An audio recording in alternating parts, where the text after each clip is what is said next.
You're now listening to Hype South Chowtime with Theo Gervais and TR only on GMT Radio every Monday from 7 p.m. to 9 p.m.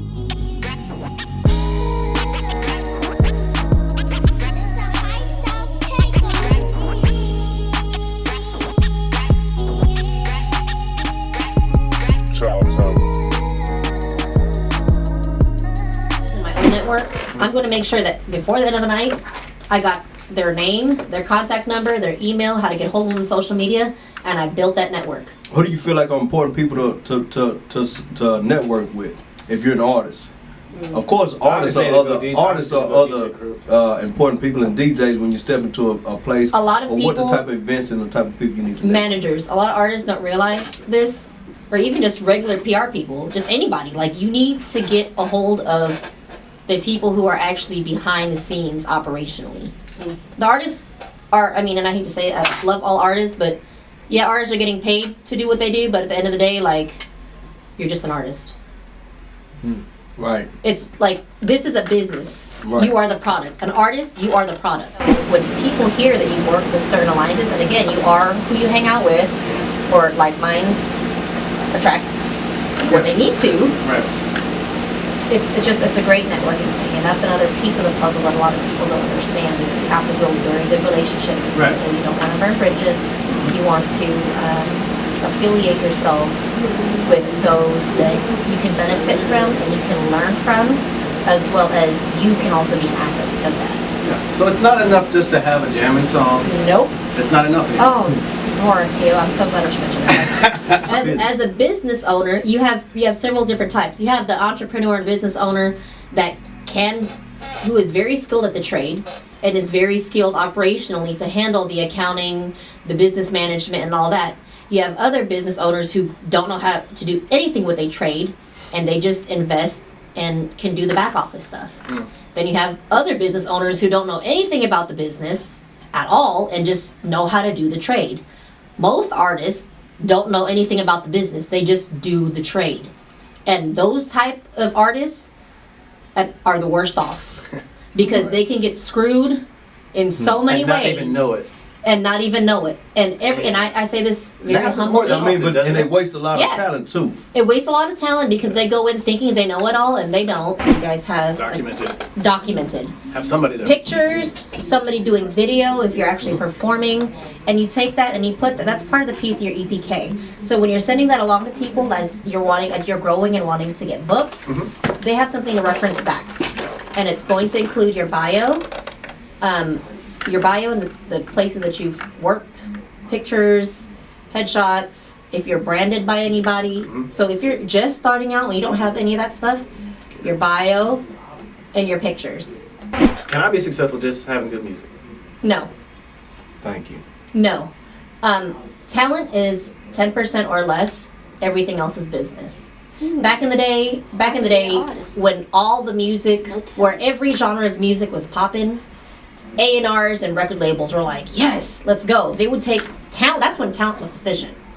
But then that's when you also had bad music deals. You had a whole bunch of bad music deals. People weren't getting compensated what they should have been compensated back in the day. And we can go SWV. We can go in, we can just run down the list. The whole TLC, like everybody. Like Prince and Michael Jackson tried to fix those things. Exactly. There was mistakes made.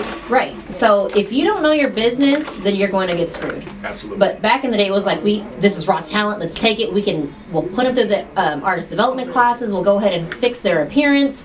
We'll teach them how to talk. We'll teach them how to walk. And that's what the label's job was to do, was to put you in a pre-package and make sure that you sold. Yeah. And they would gain the revenue. This day and age, it's not like that. If I have 5 people in front of me and all of you guys are all equally talented, what is going to make me jump? Me as an investor, and I'm not an A&R, I don't work for a record label, I'm going to say, well, what's going to make you an asset to my company? Why am I going to want to invest my dollars into you? You sing and they rap and y'all do the same thing. Y'all sound equally great. Yeah. Oh, wait. But you do your own marketing and branding, because I see your social media pages and they're all popping. You actually have been sponsored by a hair company and you're shouting them out, you're taking photo shoots, you're doing all this on your own.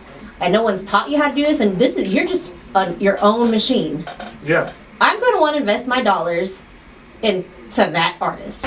But then now it's presentation. How do you handle yourself in public? Because if I'm going to invest my money into you, I need to know that you're going to be able to represent my brand the way that I'm going to represent my brand, and nothing less. So that's how, as an artist, I'm going to separate myself from the crowd is by being organized, getting my business straight, doing and things being other disciplined. Discipline, and that's all caps, exclamation, and what does that mean? exclamation. That doesn't mean just showing up on time. No, that doesn't mean just showing up on time. That means knowing how to speak to the public appropriately.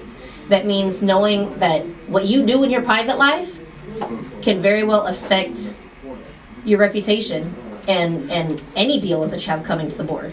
I mean, just me personally, I've been asked to work with other artists who are out of Houston to do their media and PR, and I'm like, you know what?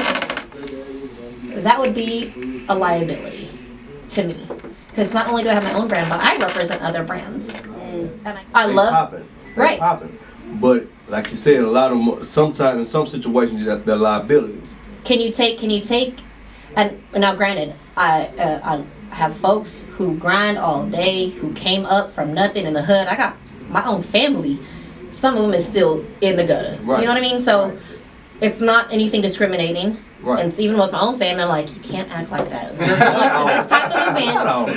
You have to dress like this. And please, just not all the time. right. And everybody has those family members, you know. All the time. Dad, I love you. Take your ass nowhere. But what I'm saying is, you have to really think of a $1 million, $1 billion investor. Yeah. And if you're in this environment, like, you can't act any kind of way.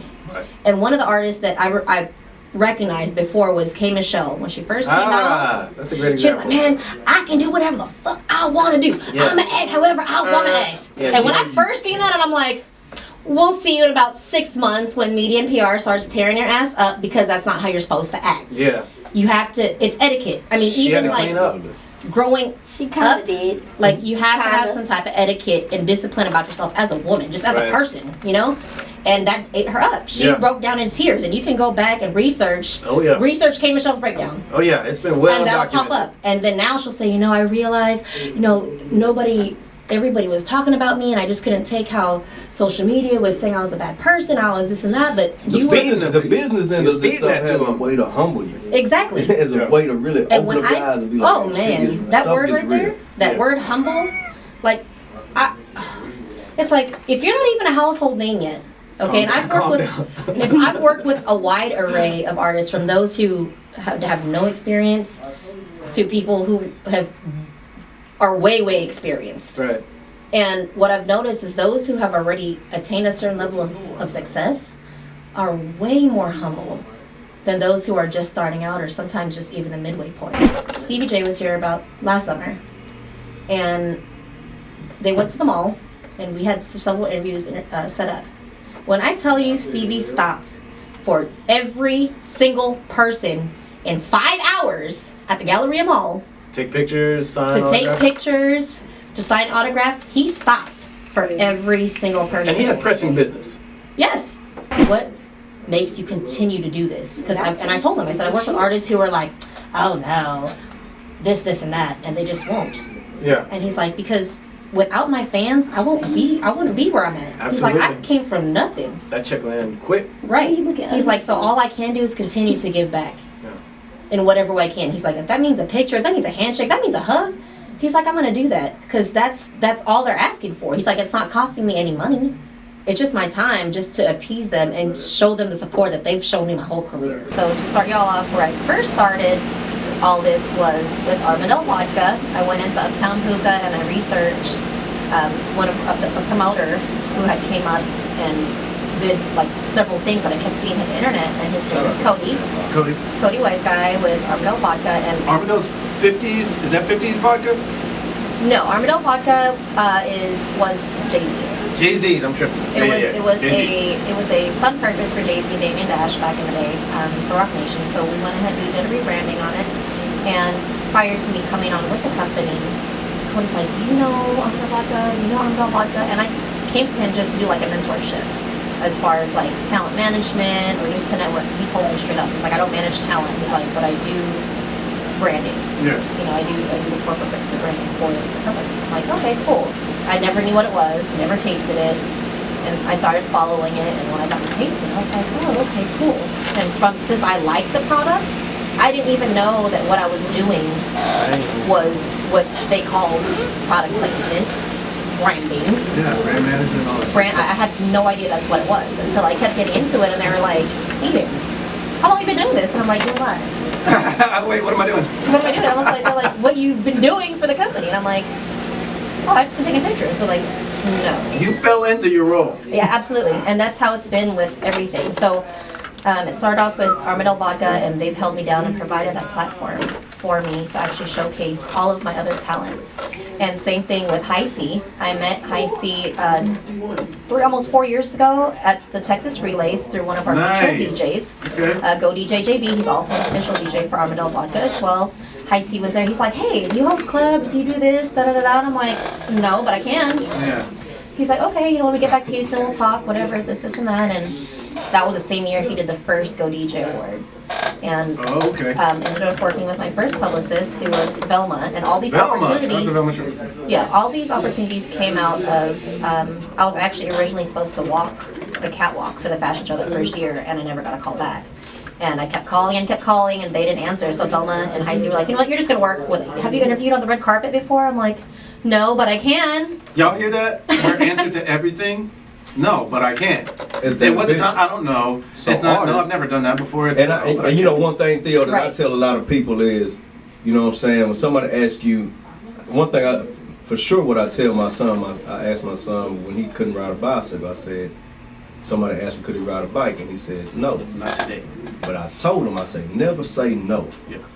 You can do anything. Yeah. Right. All you got to do is try. Right. So what your response is, yeah, I can. I just haven't tried it yet. It sounds crazy, but you know what I'm saying. That's how it should be. That's now, when ambition. I train my salespeople and customer service people, waiters, and things like that, when somebody asks them a question they clearly don't know the answer to, you don't say I don't know. You say, you know what, that's a great question. And I'll be right back. Let me be right back, and I'm gonna get you that answer that you're looking for. Right. That's way better than I don't know. I don't know says I don't know, and I'm not gonna do anything about it.